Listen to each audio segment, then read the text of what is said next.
ঢাকার সম্মিলিত সামরিক হাসপাতাল সিএমএইচ বৈষম্য বিরোধী ছাত্র আন্দোলনে আহত শিক্ষার্থীদের চিকিৎসা দেবে।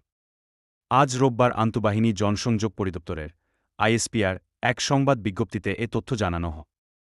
আইএসপিআরের ঘোষণায় বলা হয়েছে যে বাংলাদেশ সেনাবাহিনী আহত শিক্ষার্থীদের জরুরি ও উন্নত চিকিৎসা সেবা প্রদানের জন্য প্রয়োজনীয় ব্যবস্থা গ্রহণ করেছে। চিকিৎসা সেবা পেতে আগ্রহী শিক্ষার্থীদের ঢাকা খোমহে নির্দিষ্ট নম্বরে যোগাযোগ করতে উৎসাহিত করা হচ্ছে। 01769051652, 01769051653, 01769051654, 01769051657। ঘোষণায় বৈষম্য বিরোধী আন্দোলনে আহত শিক্ষার্থীদের দ্রুত আরোগ্যের জন্য সেনাবাহিনীর শুভেচ্ছা ব্যক্ত করা হয়েছে। উপরন্তু, এটি চিকিৎসাধীন ছাত্রদের জরুরি চিকিৎসা প্রয়োজনের জন্য সর্বোচ্চ সহায়তা প্রদানের জন্য সেনাবাহিনীর প্রস্তুতির উপর জোর দেয়।